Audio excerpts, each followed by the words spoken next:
Hello Battle Cats players, my name is Chance, welcome to my guide, and before we get too far in the video, there are just a couple things I want to go over really quick. First and foremost, I made a mistake in my last video on Crazed Cat. I figured this out in my testing. Funny enough, when I was actually doing the gameplay content for the video, I realized it then. And I was planning on doing this anyways. A commenter fortunately pointed it out as well. Probably gonna actually end up pinning that comment just so everyone knows. But Crazed Cat for sure doesn't actually have a blind spot. He's just kind of squishy. I, for some reason, had it in my head that mid-rangers had a small blind spot. I don't know if now none of them do, or if it's only a certain cats who do.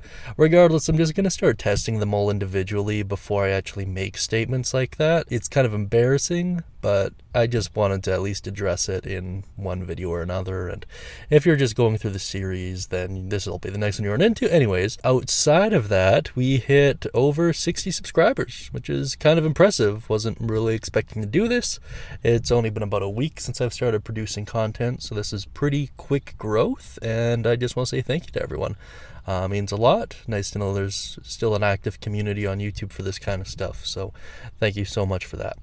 Now that is all over, let's talk about the subject of today's video. We're talking about cat ID number 4, Cow Cat. This will be the 5th normal cat you unlock, and it is unlocked after completing the Singapore stage in Empire of Cats Chapter 1. And it is a fast cat. This is really, I don't know, this is one of my favorite units. It always kind of blows people away when they first unlock it and use it, because the thing just bolts, man. Like it is noticeably faster than all of your other cats at this point. It's pretty dang good, and you unlock it for about 4,000 XP, which isn't really a lot. It's a great cat. Now let's move on to its evolutions here. So it follows the exact same progression as all of the other normal cats do. Starts out is Cow Cat, whose description reads, thinks quick, acts quick, and uses his head. Runs like the wind. And then at level 10, he becomes Giraffe Cat. Thinks quick, acts quick, and uses his head. Headbangs only to rock and roll. And then at level 20 plus 10, usually gainable through cat capsules, he becomes Lion Cat. Thinks quick, acts quick, and uses his head. Uses his mane to clean the house.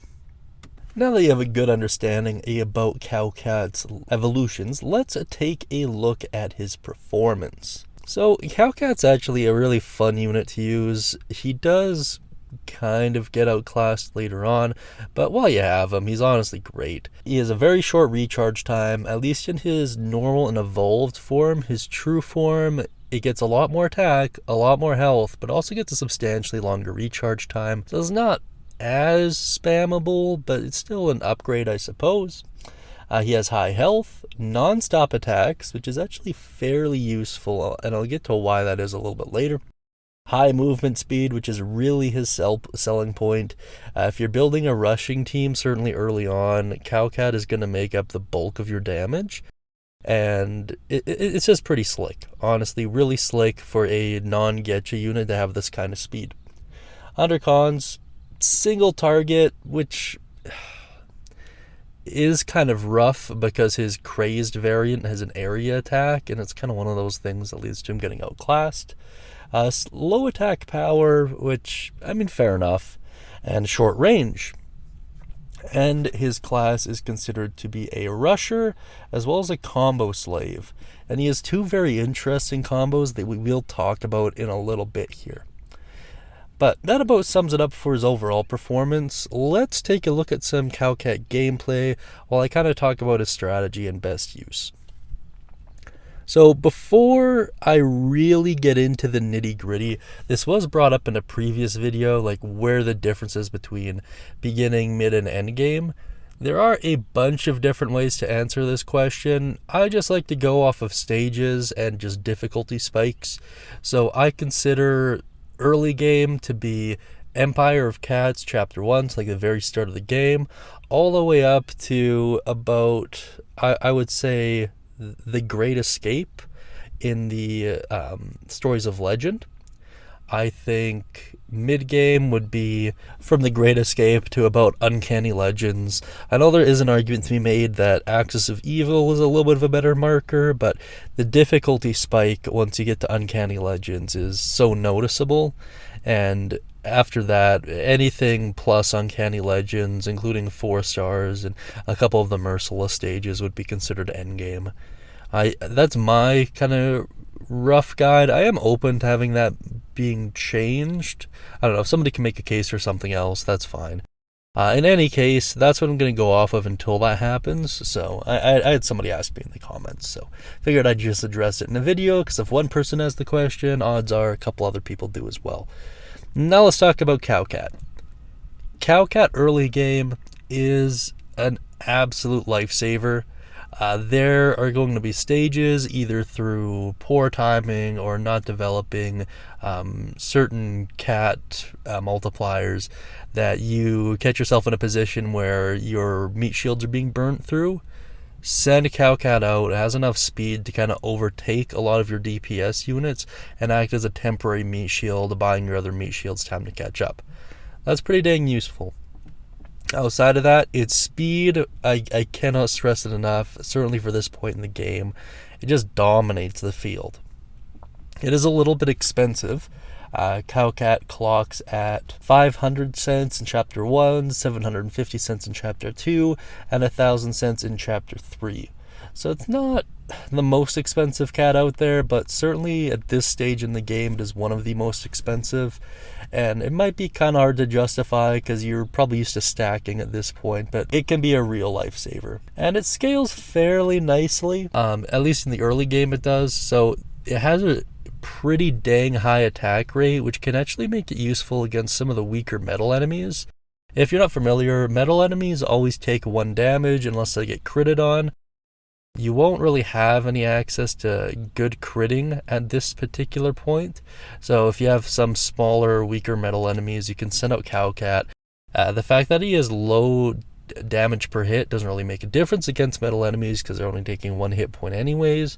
So his fast attack or speed is really the saving grace there. As far as mid and end game go, he gets outclassed pretty dang quick. As soon as you gain access to Crazed Cow Cat and even his like little counterpart, there's not really much of a reason to have him on your team, with one exception. A couple of his cat combos, if stacked properly, can yield ludicrously high results.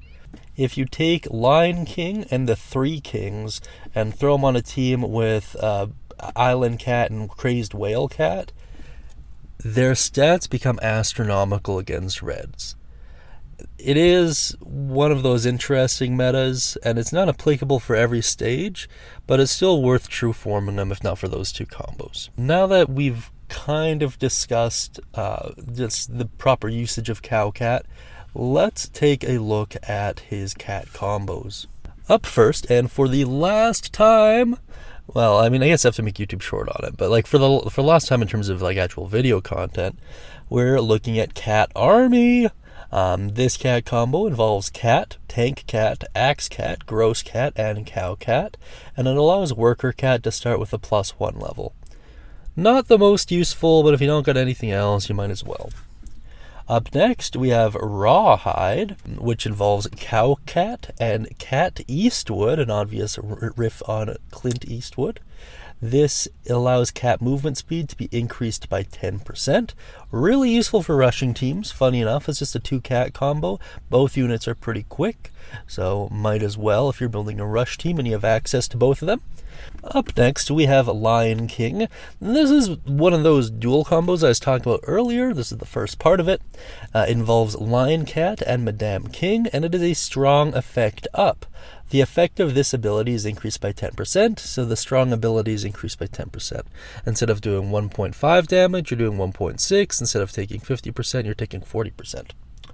Up next, we have Long Necks. This involves Giraffe Cat and Kubalon Persilan.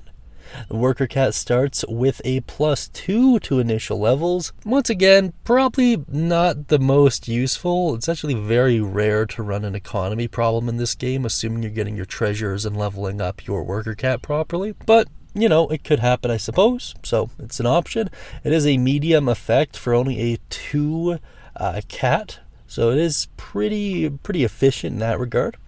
Up next, we have 3 kings, which is the second part of that dual cat combo I brought up earlier. It involves Madame King, King Dragon Cat, and Lion Cat, so it only involves 1 additional cat, and you get 2 combos out of it. And this is a unit defense up, so cat's health increases by 10%. So you can see if you stack these two and you throw them up against Island Cat and Crazed Whale Cat, how this could have an interesting effect up against red enemies.